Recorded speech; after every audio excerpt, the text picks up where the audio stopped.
तत्सवितुर्वरेण्यं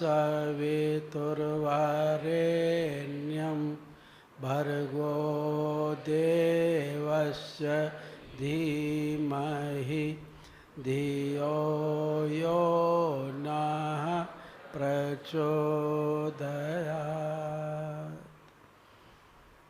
ओम नमोस्तु गुरुवे तस्मै गायत्री रूपणे सदा यस्य भागमृतं हन्ति विषं संसार संगकम्। ध्यानमूलं गुरुर्मूर्तिं पूजामूलं गुरुपदं मंत्रमूलं गुरुर्वाक्यं मोक्षमूलं गुरुकृपा। यस्यांके च विभाति भूधर्षुता देवापगा मस्तके भाले बालविदुर्गले च गर्लं यशोरसी व्यालराट सोऽयं भूतविभूषणासुरवरा सर्वाधिपा सर्वदा सर्वा सर्वता शिवा सस्निवा श्रीशंकरः पातु माम्। दिल्ली से और दिल्ली के आसपास के प्रांतों से पधारे हुए देश के भविष्य और एक आदर्श नागरिक बनने के लिए उत्सुक तथा भौतिक क्षेत्र में एक अच्छी पोस्ट की उपलब्धि के लिए प्रयत्नरत हमारे सभी युवा भाइयों बहनों, युवा शक्ति के दर्शन करके हृदय गदगद है। आप सभी को परमपिता परमात्मा का दिव्य अनुदान मिले, आप सभी की मनोकामनाएं पूरी हों। रुपया ले जो किसी से 3000 रुपये ले लो। हाँ हाँ। तो और आप जिस कार्य के लिए दिल्ली में हैं, कोचिंग भी कर रहे हैं, हमारे दिया के भाई बड़े उत्साहपूर्वक आपका सभी प्रकार से मार्गदर्शन प्रदान करने का प्रयत्न कर रहे हैं, तो आपके मनोरथ पूर्ण हों, ऐसे मैं परमपिता परमात्मा से प्रार्थना करता हूँ।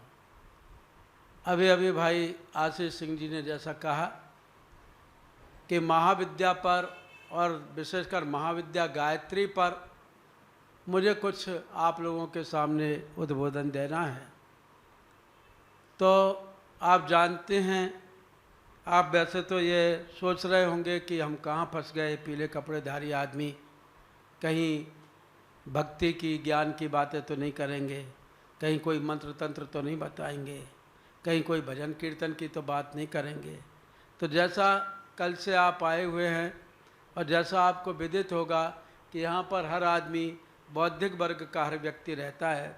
यहाँ पर हम लोग कोई रोजी रोटी के लिए नहीं बल्कि सेवा करने की दृष्टि से यहाँ पर अपनी अपनी नौकरियाँ छोड़ करके आए हैं।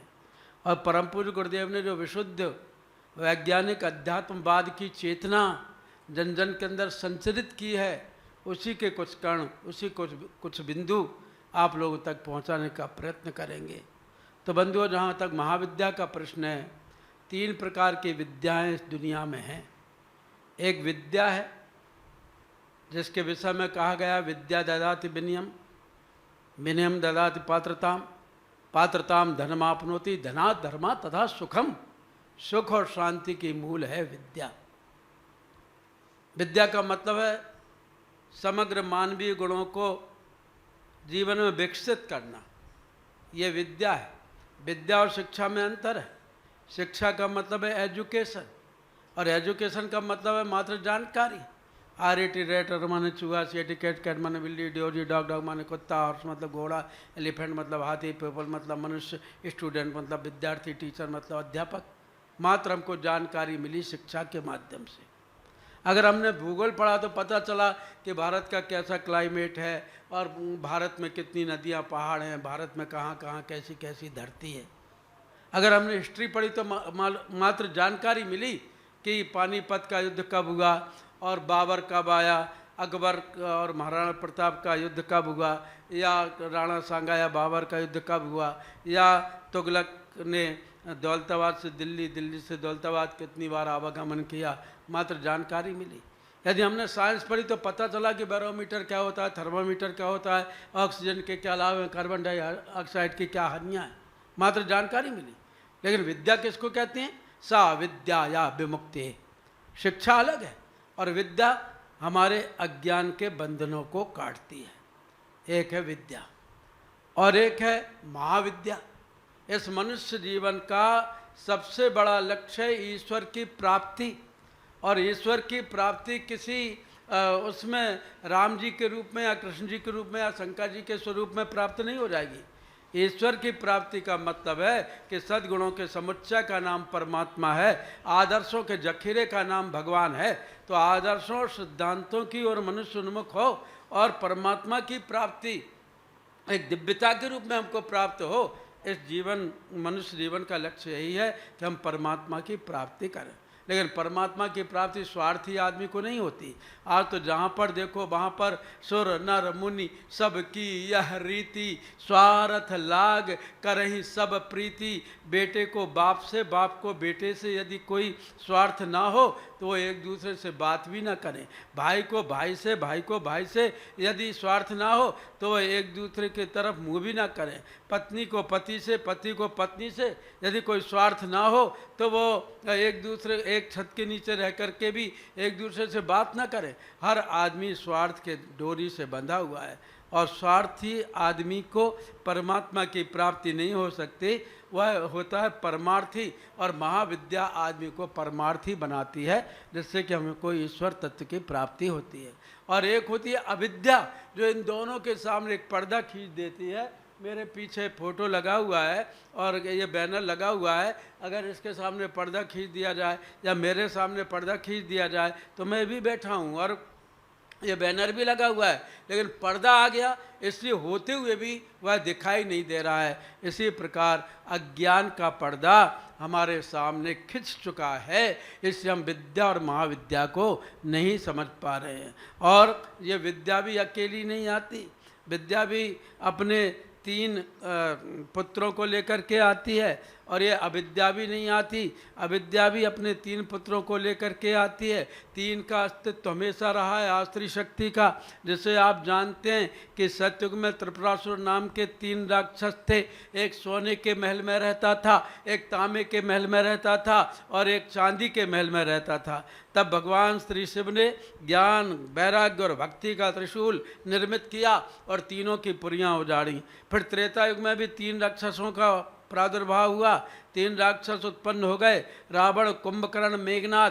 तब मर्यादा पुरुषोत्तम भगवान श्री राम का अवतरण हुआ और उन्होंने तीनों का नाश किया, तीनों का मर्दन किया। फिर द्वापर में भी 3 राक्षस पैदा हो गए, कंस, शिशुपाल और जरासंध। तब परब्रह्म परमात्मा को लीला पुरुषोत्तम कृष्ण के रूप में आना पड़ा और उन्होंने तीनों की तिकड़म तोड़ी। और बंधुओं, आज भी 3 राक्षस हमारे भीतर और समाज के अंदर किलकिला रहे हैं, अट्टहास कर रहे हैं, जिनके दबाव में आज आदमी अपने सही रास्ते को भूल गया है। वो 3 राक्षस कौन से हैं? अविद्या अकेली नहीं आई, अविद्या 3 बेटों को लेकर के आई है। वो है अज्ञान, अभाव और अन्याय। अज्ञान के कारण, अज्ञान का अजगर आज मानवता को अपनी कुंडली में दबाए हुए बैठा है। एक अज्ञान है और एक कौन है? एक है अभाव। अभाव इतना है कि आदमी हमेशा किसी न किसी चीज़ के लिए तरसते ही रहता है। मैंने अरबपतियों को भी छोटी छोटी बातों के लिए तरसते देखा है। तो ये अभाव है। और एक है अन्याय, अर्थात बड़ी मछली छोटी मछली को खाती हुई चली जा रही है। मंत्री का बेटा मंत्री बनता चला जा रहा है और संतरी के बेटे को संतरी की भी नौकरी नहीं मिल रही है। तो ये अभाव सारी दुनिया में है। इन तीनों को मिटाया जा सकता है तो वह महाविद्या के द्वारा मिटाया जा सकता है।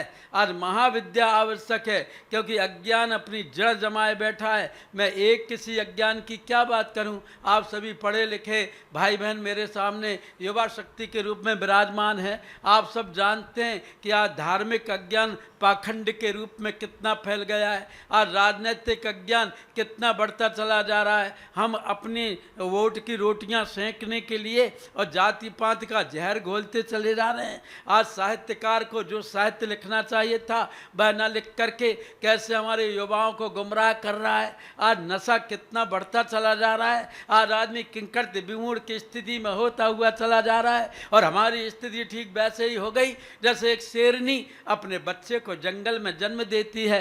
वो शेरनी का बच्चा वह सिंह शावक अपनी माँ का दूध पी करके बढ़ता है, फलता है, फूलता है, बड़ा होता है, जवान होता है, युवा होता है और वह शेर का बच्चा सारे जंगल में विचरण करता है। वो शेर का बच्चा पहाड़ियों की ऊंची ऊंची चोटियों पर चढ़ जाता है। वो शेर का बच्चा अंधेरी घाटियों में घुस जाता है। वो शेर का बच्चा नदी की कलकल छल छल पानी के साथ में दौड़ता है। वो शेर का बच्चा वृक्ष के साथ में किल्लोल करता है। और वो शेर का बच्चा निर्भय होकर के वन में विचरण करता है। और वो शेर का बच्चा जब दहाड़ता है तो उसकी दहाड़ को सुनकर के सारे जंगल में सन्नाटा छा जाता है। पेड़ के पत्ते रुक जाते हैं, नदी का पानी रुक जाता है, पेड़ के पत्ते टपक जाते हैं, सारे जंगल में सन्नाटा छा जाता है। बड़े बड़े हाथी दुम दबा करके भागते हैं, खरगोश झाड़ियों में छिप जाते हैं और बकरियां तितर बितर हो जाती हैं। लेकिन वह शेर का बच्चा,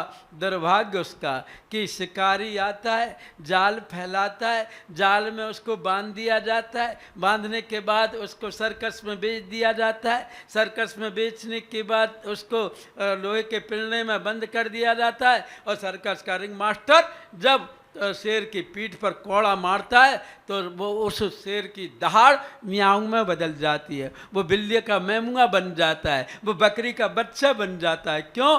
क्योंकि वो अपनी माँ के दूध को भूल गया, वो अपनी संस्कृति को भूल गया, वह अपनी वन्य प्रकृति को भूल गया, वह अपने साहस को भूल गया, वह अपने स्वरूप को भूल गया, वह अपनी निडरता निर्भयता को भूल गया, वह अपने ज्ञान विवेक को भूल गया और वो शेर का बच्चा, बकरी का बच्चा बन जाता है। दुर्भाग्य आज हमारा अज्ञान, अभाव, अन्याय के कारण हम कौन थे? हम भारत माता के लाल हैं, हम ऋषियों की संतान हैं, हम संस्कृति के सपूत हैं, हम संत सही सुधारक देश के लोग हैं। लेकिन आज अपनी क्षमता, अपनी वीरता, अपना गौरव, अपनी गरिमा, अपने पुरुषार्थ, अपनी दिव्यता, अपनी भव्यता को भूलकर आज हम शेर के बच्चे, बकरी के मेमुआ बन बैठे। क्यों? क्योंकि अविद्या के तीनों बच्चों ने, तीनों लड़कों ने, तीनों असुरों ने, अज्ञान, अभाव, अन्याय ने आज हमको दबोच करके रखा है। तब इसको कैसे मिटाया जाए? इसको मिटाने के लिए आज महाविद्या की आवश्यकता है, क्योंकि महाविद्या के बिना विवेक उत्पन्न नहीं होगा। विवेक नहीं उत्पन्न होगा तब तक हम जमाने को ठीक नहीं कर सकते। क्योंकि आज जहाँ पर भी जाते हैं, जिस गांव में भी जाते हैं, जिन भाई बहनों से भी बातचीत करते हैं, चाहे वो सेठ हो, चाहे वो मजदूर हो, चाहे वो नेता हो, चाहे वो अभिनेता हो, चाहे वो साहित्यकार हो, चाहे वो चित्रकार हो, चाहे वो विद्यार्थी हो, चाहे वो टीचर हो, चाहे वो नगरीय हो, चाहे वो ग्रामीण हो, चाहे माता बहनें हो, हर आदमी एक ही बात कहता है कि जमाना बहुत बिगड़ गया। आखिर जमाना कहाँ से बिगड़ गया? हवा जो की तो है जैसे पहले चलती थी, आग वैसे ही जलती है जैसे पुराने ज़माने में जलती थी, पानी वैसे ही बहता और बरसता है जैसे पुराने ज़माने में बरसता था, पेड़ जो के त्यों हैं, प्रकृति जो की त्यों हैं, पशु पक्षी जो के त्यों हैं, आसमान जो का त्यों है, धरती जो की त्यों है, हम और आप भी जो के तो हैं। फिर क्या बिगड़ गया जिससे ये सारा जमाना बिगड़ गया? बंदो कुछ नहीं बिगड़ा, आदमी के विचार बिगड़ गए। और विचार ही दुनिया की सबसे बड़ी दौलत है। और सद्विचार को बनाने वाली जननी महाविद्या है। विचार बिगड़ते हैं तब बंधुओं, विचार बिगड़ते हैं। तो अयोध्या में एक रानी के विचार बिगड़े थे। वो रानी कैसी थी? भगवान श्री राम को अपने प्राणों के समान प्रिय समझती थी। और जब मंथरा ने आकर के कहा, मंथरा कौन है? मंदबुद्धि का नाम, कुबुद्धि का नाम ही मंथरा है। कैकेयी कौन है? कुटिल वृत्ति का नाम ही कैकेयी है। क्योंकि आज हम किसी की कोई बात सुननी नहीं चाहते, अपनी चलाना चाहते हैं। वशिष्ठ जी ने मनाया, वशिष्ठ जी की पत्नी ने मनाया, कौशल्या ने कहा। राजा दशरथ तो मूर्छित हो करके हाथ जोड़ करके कह रहे थे, अरे महारानी तू इस वरदान को वापस ले ले। लेकिन वो तो वृत्ति बना करके बैठ गई थी। और जो महारानी कैकेयी अपने प्राणों के समान प्रिय समझती थी राम जी को, और जब मंथरा ने आकर के कहा महारानी जी आपको नहीं पता कल राम को राज तिलक होने वाला है, तो कैकेयी ने कहा था मंथरा यदि राम को राज तिलक हो रहा है तो तेरा कलेजा क्यों जल रहा है? इससे बड़ी खुशखबरी और कोई नहीं, मैं तुझे मन भावती इनाम दूंगी। राम जी तो मुझे प्राणों के समान प्रिय हैं, वह सच्चा सम्मान रखते हैं मेरे ऊपर, और यदि वास्तव में कल राम को राज तिलक हो रहा है ना तो अपने गले का 9 लखा हार तेरे गले में डाल दूंगी, तुझे सोने से मड़वा दूंगी, तुझे चांदी में जड़वा दूंगी, तेरे ऊपर हीरे मोतियों की वर्षा करवा दूंगी, तुझे मिठाई के कुंड में बिठा दूंगी। इससे बड़ी खुशखबरी और कोई नहीं। यदि राम को राज तिलक हो रहा है तो मैं तुझे मनभावती इनाम दूंगी। प्राण समान राम प्रिय मोरे, तिनकर तिलक क्षोभ कस्तोरे, मोह पर करही प्रतीत विषेखी, मैं कर प्रीत परीक्षा देखी, राम तिलक जो सांचे काली, तो देव मन भावत आली। तो मैं तुझे मन भावती इनाम दूंगी। इतने सुंदर वचन कहने वाली कैकेयी के मन मस्तिष्क में पुत्र का मोह, राज का लोभ हावी हुआ। जब अज्ञान उसकी खोपड़ी पर चढ़ कर के बैठ गया तो वही कैकेयी जो राम जी को प्राणों के समान प्रिय बतलाती थी, 2 घंटे बाद कोप भवन में महाराजा दशरथ से क्या कहने लगी थी? सुनहु प्राण प्रिय भावत जी का, देव प्रथम बर भरतई टीका, मांगंग दूसर वर कर जोरी, पूर्वगुनाथ मनोरथ मोरी, तापस बेश विशेष उदासी, 14 बरस राम वनवासी। राम जी को 14 वर्षों के लिए वन में जाना चाहिए, और वो भी कोई बैग ना ले जाएं, कोई थैला ना ले जाएं, कोई पर्स ना ले जाएं। तापस वेश विशेष उदासी, बिल्कुल खाली हाथ बिना पादुका के और बलकल वस्त्र पहन करके वन में जाएं। वो कैकेयी कहने लगी थी, कौन? जो राम को प्राणों के समान प्रिय बतला रही थी। परिणाम क्या हुआ? एक लेडी के जब विचार बिगड़े, एक क्वीन के जब विचार बिगड़े, एक रानी के विचार बिगड़े, तो वही कैकेयी ने क्या कर डाला? बंधु आप सब ने सुना होगा, नहीं पढ़ते होंगे क्योंकि अलग अलग जाति धर्म मजहब के सब लोग बैठे हैं, इसलिए मैं कोई धर्म जैसी बात नहीं कर रहा हूँ, मैं केवल आपको उदाहरण प्रस्तुत कर रहा हूँ कि आप सब जानते होंगे कि एक कैकेयी के विचारों में विकृति आई तो परिणाम क्या हुआ? सारी अयोध्या नाथ हो गई। महाराजा दशरथ के स्वर्गवासी हो गए। 3 महारानियों और 600 रानियों को वैधव्य का दुख उठाना पड़ा। राम लक्ष्मण और सीता जंगल जंगल में 14 वर्षों तक भटके, और भरत जी नगर छोड़कर के गांव से बाहर रहने लगे। शत्रुघ्न जी का रामचरितमानस में कोई नाम नहीं आया कि 14 वर्षों तक वो क्या करते रहे। अयोध्या वासियों के नींद और भूख चली गई, सारे अयोध्या में हाहाकार हो गया। और जब राम जी रावण को लौट करके आए अयोध्या में, तो उनकी अगवानी में सारे बड़े बूढ़े आए, बड़े बड़े युवा आए 24-25 साल के, और सब लोग आए, माता बहनें आई, लेकिन छोटे छोटे बच्चे गोद के और 14 साल के 15 साल के किशोर और कुमार बच्चे नहीं आए। तो राम जी ने पूछा, क्यों भैया तुम अपने अपने बच्चों को घरों में बंद करके आए हो क्या? अरे मेरे स्वागत में सारी अयोध्या आई है अगवानी के लिए, लेकिन छोटे छोटे बच्चों को और युवा बच्चों को लेकर के नहीं आए। तो एक अयोध्यावासी ने रोते रोते कहा, राम जब से आप अयोध्या छोड़ करके गए तब से अयोध्या में किसी के घर में बच्चे ही पैदा नहीं हुआ, किसी के घर में मंगल गीत ही नहीं गाए गए, किसी के घर में विवाह शादी ही नहीं हुई, और सब ने एक समय भोजन करके कंद मूल फल खा करके अपना गुजारा किया।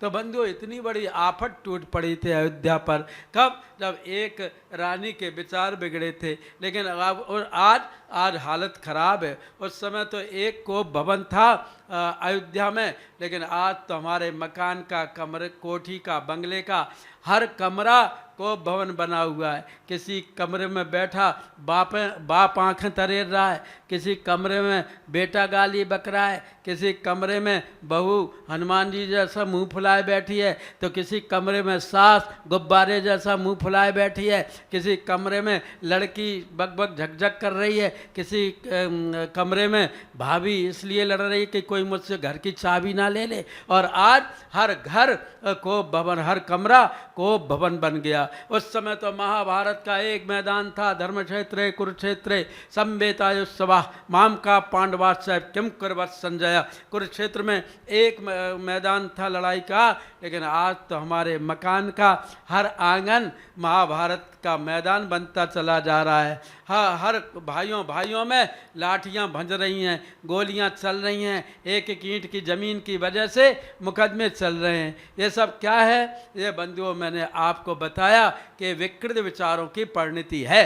तो इन विकृत विचारों को कौन दूर करे, इन विकृत विचारों को कौन हटाए, इसके लिए क्या उपाय है? इसके लिए महाविद्या ही एक परम आश्रय है। महाविद्या के द्वारा ही हम अपने जीवन को उच्चतम बना सकते हैं। वो महाविद्या किसको कहते हैं? वो गायत्री है। आप कहेंगे आप तो गायत्री परिवार के हैं, या शांति कुंज में गायत्री की साधना होती है, या आप तो गायत्री का प्रचार करने वाले इसलिए कह रहे हैं। नहीं, मैं मूर्ति की गायत्री की बात नहीं कर रहा हूँ, मैं मंत्र की गायत्री की बात नहीं कर रहा हूँ। वो करूँगा ज़रूर जिससे आपको जानकारी मिले, लेकिन आपसे ये कह रहा हूँ कि हमारे अंदर की प्राण शक्ति का नाम ही गायत्री है। गय कहते हैं प्राण को, त्रि कहते हैं त्राण को, जो हमारे प्राणों को त्राण दिला दे। त्राण का मतलब मर जाना नहीं है, त्राण का मतलब है छुटकारा। कैसे छुटकारा?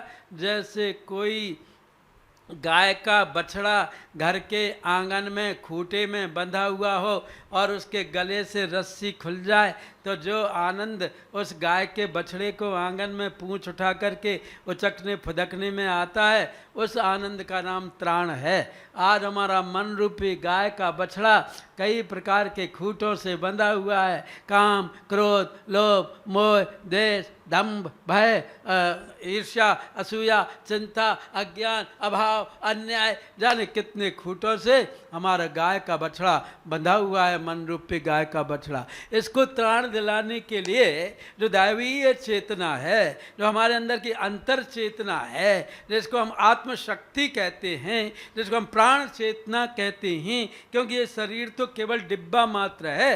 इस डिब्बे को चलाने वाले इंजन का नाम है प्राण। हम डिब्बे को सजाने में लगे रहते हैं, सेविंग करने में लगे रहते हैं, परफ्यूम छिड़कने में लगे रहते हैं, सुंदर हाई फाई कपड़ा पहनने में, ब्रांडेड कपड़ा पहनने में लगे रहते हैं, लेकिन बंधुओं ये तो डिब्बा है। इसको चलाने वाला जो है वो तो इंजन प्राण है। प्राण की तरफ हमारा कोई ध्यान नहीं। अरे शरीर की तरफ ही ध्यान दिया होता तो शरीर भी कम बेश कीमती नहीं है। आपने इतना सुंदर उपकरण कहीं किसी वैज्ञानिक के द्वारा बनाया हुआ नहीं देखा होगा। भगवान ने शरीर भी हमको कितना कीमती दिया है। अरे किडनी की कितनी कीमत है, अरे हार्ट की कितनी अनमोल है हार्ट, अरे जो है लीवर कितना अनमोल है। और यही नहीं कहूँ तो ये सिर जैसा, ब्रेन जैसा टैप रिकॉर्डर आज तक कोई वैज्ञानिक बना नहीं सका। बचपन से लेकर के बुढ़ापे तक की यादें यहाँ फिट रहती हैं। 10 साल पहले मैं मेहमानी में गया था, बारात में गया था, तो वहाँ क्या कैसा हुआ था अभी पूछना शुरू करूँ तो आप में से सब युवा भाई बताना शुरू कर देंगे। इतना बढ़िया टैप रिकॉर्डर, इसमें 27 करोड़ रुपए के कैसेट फिट हैं। अरे आप क्या बात करते हैं? यदि साधना को जागृत कर लें, साधना से अपने मस्तिष्क को जागृत कर लें, तो आप भूत भविष्य वर्तमान की बात बतला सकते हैं। ये ऋषि मुनि झूठे नहीं थे जो त्रिकालदर्शी होते थे, ये अपने मस्तिष्क को जागृत कर लेते थे। तो बंधुओं, भगवान ने मस्तिष्क जैसा टैप रिकॉर्डर हमको दिया, आँखों जैसा कैमरा कोई वैज्ञानिक बना नहीं सका। इसमें खटमल बराबर, हाथी बराबर दिखाई देता है, सुई का छेद सुई के छेद बराबर, और समुद्र बराबर दिखाई देता है। तो मस्तिष्क जैसा टैप रिकॉर्डर, आँखों जैसा कैमरा, कानों जैसा टेलीफोन। एक आदमी बोलता है, हजारों सुनते हैं, हजारों की आवाज़ एक आदमी को आती है। इतना बढ़िया टेलीफोन कानों जैसा कोई दे नहीं सका, मुंह जैसा माइक, दांतों जैसी मिक्सी मशीन, जीभ जैसा टेस्टर कोई दे नहीं सका, और हाथों जैसी क्रेन मशीन, और हार्ट जैसा इंजन, और मन जैसा कंप्यूटर, और पेट जैसी गोदाम, और पैरों जैसी गाड़ी कोई दे नहीं सका, बालों जैसी खेती।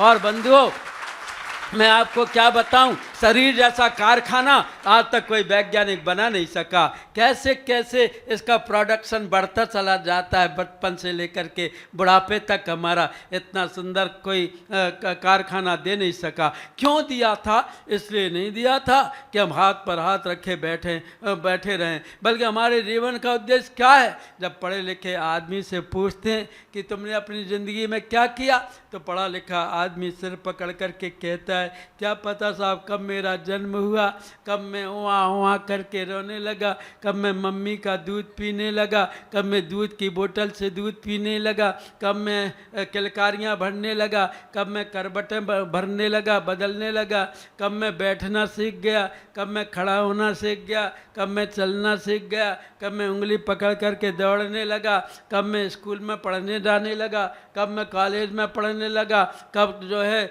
मेरी नौकरी लग गई, कब मेरा विवाह हो गया, कब मेरे बच्चे हो गए, कब मेरे बच्चों के बच्चे हो गए, कब मेरे नाती पोते हो गए, कब मेरा रिटायरमेंट हो गया, कब मेरा बुढ़ापा आ गया, कब मेरे दांत टूट गए, कब मेरी कमर झुक गई, और जाने कब मेरा टिकट कट गया, मुझे पता ही नहीं। पढ़ा लिखा आदमी कहता है क्या कहें महबूब हम, क्या कहें महबूब हम, कारे नुमाए कर गए, बीए किया, नौकरी मिली, पेंशन हुई और मर गए।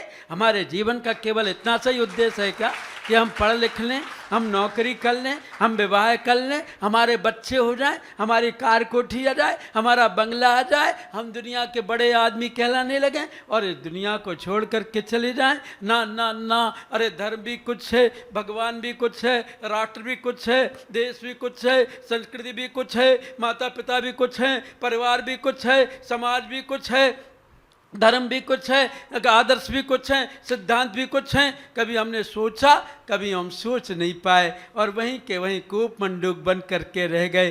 क्या था जिससे कि हम ऐसे बन गए? ये था कि हम महाविद्या को भूल गए। महाविद्या कहते हैं गायत्री को, गाय कहते हैं प्राण को, त्रि कहते हैं त्राण को।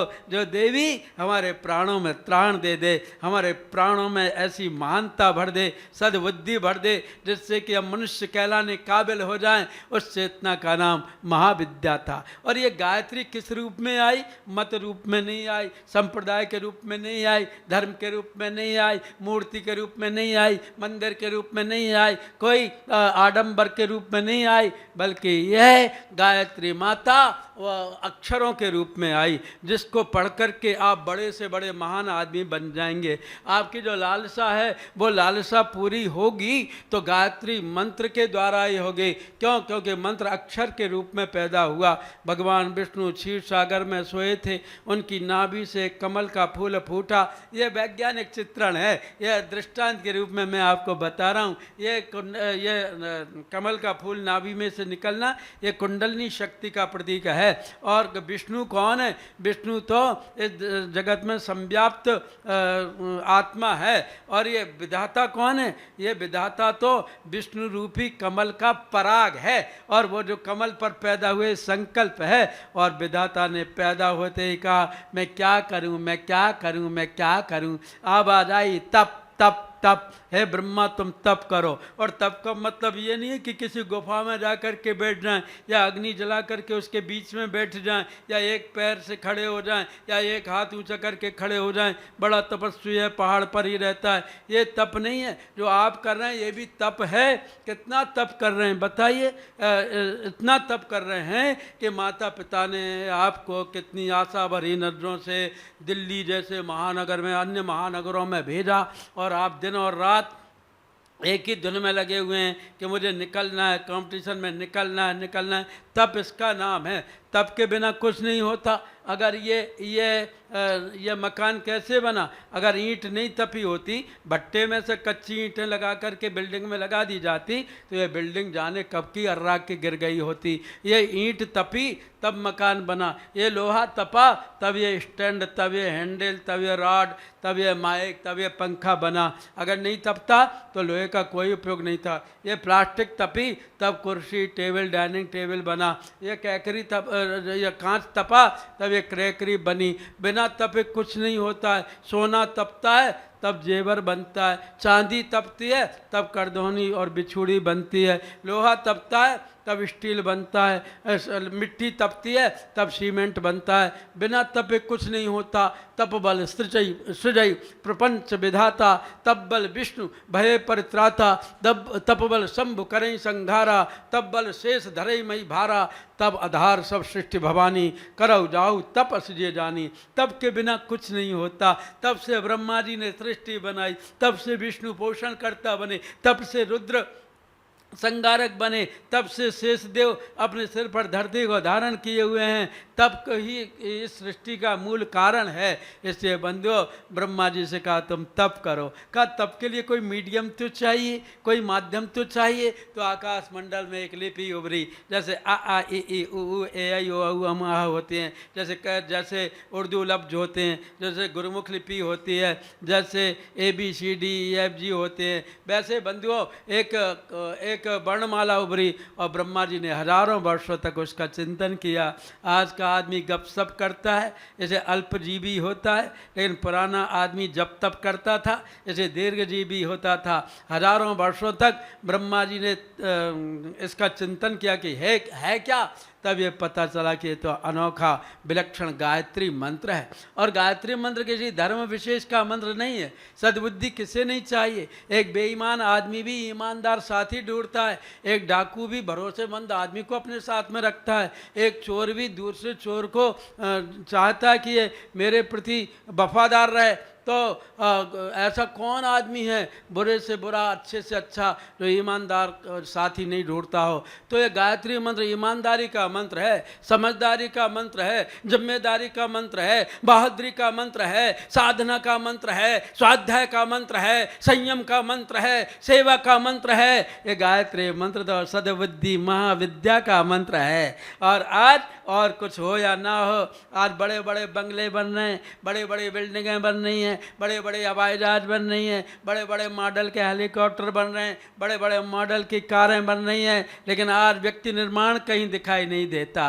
व्यक्ति निर्माण कहीं दिख नहीं रहा है। व्यक्ति जितना अधिक से अधिक हमारी युवा शक्ति बिगड़े, ये षड्यंत्र विदेशियों का चल रहा है। जितना अधिक से अधिक ये धर्माचार्य बिगड़े, ये षड्यंत्र भीतर ही भीतर चल रहा है। ये राजनेता जितने अधिक से अधिक इस देश को गर्त में ले जाएं, ये षड्यंत्र चल रहा है। तो ये षड्यंत्र को कैसे रोका जा सकता है? इसको रोका जा सकता है सद्बुद्धि के द्वारा। और सद्बुद्धि का महामंत्र कौन सा है? वो तो गायत्री महामंत्र है। ओम भूर्भुवः स्वः तत्सवितुर्वरेण्यम भर्गो देवस्य धीमहि धियो यो न प्रचोदयात्। मैं आपको बताऊं, इसमें गफलत वाली कहीं कोई बात नहीं है।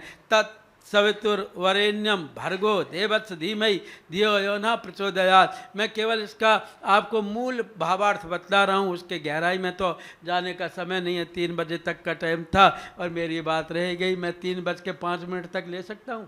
तो जो है मैं आपको बताऊं कि वास्तव में ये देखा जाए तो गायत्री मंत्र पूरे का पूरा महाविद्या का मंत्र है। ये गायत्री मंत्र तत् से शुरू होता है, प्रचोदयात् तक इसके 24 अक्षर हैं। फिर ये भूर्भुवः स्वः क्यों लगा? क्योंकि ब्रह्मा जी ने सोचा कि तीनों सृष्टि में इसका विस्तार और प्रभाव होना चाहिए। जैसे भू भुवः स्वः, पृथ्वी आकाश पाताल, तीनों इसको संबंधित, इससे तीनों को संबंध जोड़ा गया। और फिर भू भुवः स्वः का नहीं, अभी भी ये मंत्र अपूर्ण है। अब क्या करें? ईश्वर के साक्षी के बिना कोई भी मंत्र फलित नहीं होता। जैसे ईश्वर कौन है? तस्य वाचक प्रणवाः, प्रणव अक्षर अर्थात ओमाक्षर ही ईश्वर है। आप एक आरती गाते होंगे, जो भाई धार्मिक होंगे वो गाते होंगे कि ब्रह्मा विष्णु सदाशिव जानत अविवेका, प्रणवाक्षर के मध्य ओमाक्षर के मध्य ये तीनों एका। ब्रह्मा विष्णु महेश ये अलग अलग हैं, ऐसा अविवेकी लोग, अविद्या से ग्रस्त लोग समझते हैं। ये तो ओमाक्षर में मध्य आ उ मा, ब्रह्मा विष्णु महेश ये तीनों कौन है? ये तो भाई एक ही व्यवस्था के 3 दिखाई देने वाले स्वरूप। जैसे शांति कुंज है तो शांति कुंज में ये रामकृष्ण परमहंस हॉल है, कोई शांति कुंज से अलग है क्या? वो प्रवचन हॉल है, वो समाधि स्थल है, वो जो है अखंड दीप का स्थान है, वहाँ पर श्री रामपुरम है, यहाँ पर गायत्री नगर है। तो ये सब अलग है क्या? नहीं, ये एक ही है। तो ब्रह्मा विष्णु महेश अर्थात सृजन पालन संहार 3 चीज़ों को आदमी याद रखेगा तो कभी गलत कार्य नहीं करेगा। कि मैं जन्मा हूँ तो पनपूंगा भी, और पनपा हूँ तो मरूंगा भी। अगर ये 3 बातें बराबर याद रखी जाएं ब्रह्मा विष्णु महेश के रूप में, तो हम कभी भी भटक नहीं सकते। ओम भूर्भुवः स्वः, वह भगवान पृथ्वी आकाश पाताल में है। ओम भूर्भुवः स्वः, वह भगवान जो है ब्रह्मा विष्णु महेश के रूप में है। ओम भूर्भुवः स्वः, वह भगवान सृजन पालन संहार के रूप में है। ओम भूर्भुवः स्वः, सरस्वती लक्ष्मी काली के रूप में है। ओम भूर्भुवः स्वः, स्थूल सूक्ष्म कारण तीनों शरीरों में है। ओम भूर्भुवः स्वः, सत्यम शिवम सुंदरम के रूप में है। ओम भूर्भुवः स्वः, वह भगवान धन बल और ज्ञान के रूप में है। ओम भूर्भुवः स्वः, वह परमपिता परमात्मा त्रिधा प्रकृति में वर्षा गर्मी सर्दी में है, बचपन यौवन बुढ़ापा में है, प्रातःकाल दोपहर सायकाल में है, सत रज तम तीनों कालों में है। वह गंगा यमुना सरस्वती के रूप में है। वह भगवान तीनों कालों में तीनों अवस्थाओं में है। अगर इस बात को आदमी जाने तो जो लिखा रहता है ध्यान रखना आप कैमरे की नज़र में है, यहाँ CCTV कैमरा वो लगा हुआ है, तो कभी हमने ये ध्यान नहीं रखा कि ध्यान रखना हम भगवान की नज़रों में हैं, भगवान की दृष्टि में हैं। कभी भी हमने ये कोशिश नहीं की। ओम भूर्भुवः स्वः, हम परमपिता परमात्मा की नज़रों में है। ये गायत्री महामंत्र हमको ये बतलाता है कि वह भगवान ओम भूर्भुवः स्वः कण कण में है, जर्रे जर्रे में वो खुदा समाया हुआ है। अरे तू खुदा को ढूंढता है, अरे ढूंढने की क्या बात है, तू खुदा है, तू खुदा है, तू खुदा की जात है। ओम भूर्भुवः स्वः, वह परमपिता परमात्मा दिल के आईने में छिपी है तस्वीरें यार की, दिल के आईने में छिपी है तस्वीरें यार की, जब जरा गर्दन झुकाई देख ली, वो हमारे भीतर दिल में है। ओम भूर्भुवः स्वः, कहाँ मंदिर में जा रहे हो, कहाँ मस्जिद में जा रहे हो, कहाँ गुरुद्वारे में जा रहे हो, कहाँ तुम चर्च में जा रहे हो। अरे अपनी अंतरात्मा में झांकोगे तो जो अंतरात्मा आत्मा की आवाज़ आए वह परमात्मा की आवाज़ होती है। लेकिन कभी हमने सुनने की कोशिश नहीं की। न वो था मुझसे दूर, न मैं उससे दूर था, न वो था मुझसे दूर, न मैं उससे दूर था। आता नहीं था नज़र तो ये नज़र का कसूर था।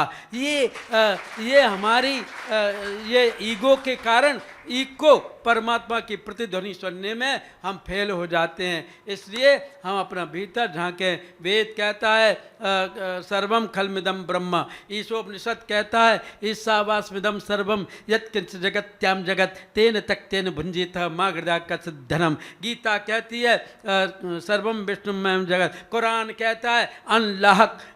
गुरु ग्रंथ साहब कहते हैं राम द चिड़िया राम द खेत, खाजा चिड़िया भर भर पेट। रामचरितमानस कहती है देश काल दिव्य सौमाही, कहो सो कहाँ जहाँ प्रभु नाही, सिया राम मैं सब जग जानी, करऊँ प्रणाम जोर जुग पानी, जड़ चेतन जग जीव जत सकल राम मैं जानी, बंदऊँ सबके पद कमल सदा जोर जुग पान। अर्थात जर्रे जर्रे में वो खुदा समाया हुआ है। फिर किसको सताएं, फिर किसकी हत्या करें, फिर क्यों आत्महत्या करने के लिए मजबूर हों, फिर क्यों हम दूसरों के दोष दुर्गुण देखें। अर्थात हमारे अंदर समता शुचिता का विस्तार होना चाहिए। ये गायत्री मंत्र की महाविद्या का ये व्याहृति और प्रणवाक्षर कहता है। फिर तत् से लेकर के प्रचोदया तक इसके 24 अक्षर होते हैं। दिन और रात में 24 घंटे होते हैं। एक एक अक्षर एक एक घंटे तक जप करने वाले के अंदर प्रभावकारी रहता है। 24 अवतार हैं, 24 पैगंबर, 24 तीर्थंकर हैं, 24 गुरु हैं, 24 सिद्धियां हैं। बंधुओं मैं आपको क्या बताऊं कि जो है हमारे तिरंगे झंडे में भी जो 24 तीन मूल रेखाएं हैं वो 24 हैं। 3 रंग भूर्भुवः स्वः के प्रतीक हैं। उसमें जो गोला बना है वो ओम का प्रतीक है, और उसमें जो 24 तिलकाएँ खिंची हुई हैं वो गायत्री मंत्र के 24 अक्षरों का प्रतीक है। जैसे राष्ट्रीय पशु होता है, राष्ट्रीय पक्षी होता है, राष्ट्रीय पुरस्कार होता है, राष्ट्रीय नेता होता है, राष्ट्रीय उद्यान होता है, राष्ट्रीय चिन्ह होता है, वैसे ही अगर मैं गायत्री महामंत्र को राष्ट्रीय महामंत्र कहूँ तो कोई अतिशयोक्ति नहीं होगी।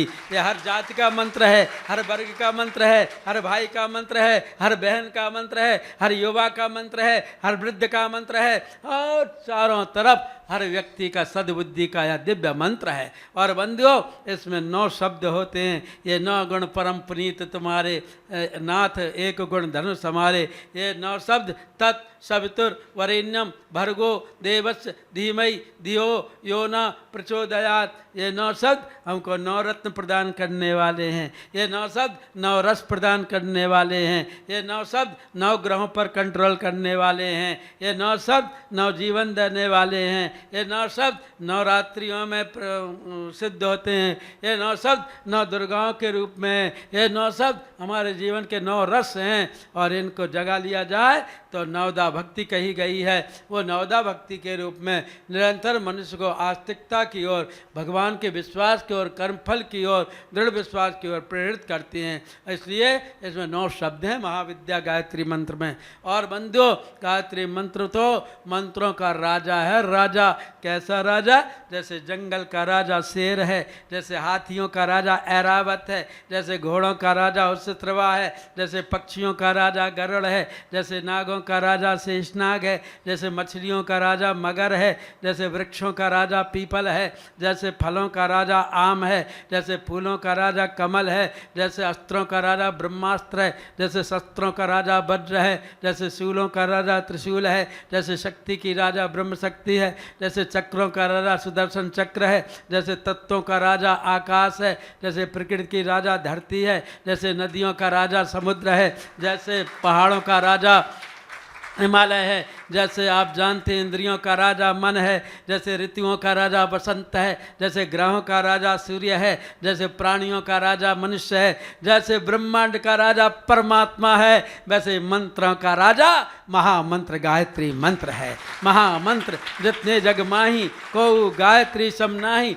अक्षर 24 परम पुनीता, इनमें बस शास्त्र दीता, सुमरत ही में ज्ञान प्रकार है, आलस पाप अविद्या नाश है। अविद्या रूपी असुरता को काटने का सबसे बड़ा कोई सुदर्शन चक्र है तो जो 24 अक्षरों वाला, 24 आरों वाला ये गायत्री महामंत्र है। इस विद्या को जो वैज्ञानिकता के रूप में जानता है, जो विज्ञान के रूप में समझ सकता है, जो अगर आपको मौका मिला तो हमारे जो है संचालक लोग आपको ब्रह्म वर्चस्व ले जाएंगे, वहाँ पर आप देखेंगे कि किस प्रकार से गायत्री मंत्र बोलने से झनकार होती है और अपने आप लाइट बल्ब जलने लगता है। तो कहने का मतलब 24 गायत्री माता की मूर्तियां हैं, वहाँ पर 24 यंत्र लिखे हुए हैं। अगर एक भी यंत्र को सिद्ध कर लिया गया तो नर से नारायण, फिर मनुष्य जो है पुरुष से पुरुषोत्तम बन सकता है, छोटी काया में बड़ी विद्या निवास कर सकती है और मनुष्य के सारे मनोरथ मनोकामनाएं पूर्ण हो सकती हैं। महाविद्या का तो महासागर बहुत बड़ा है,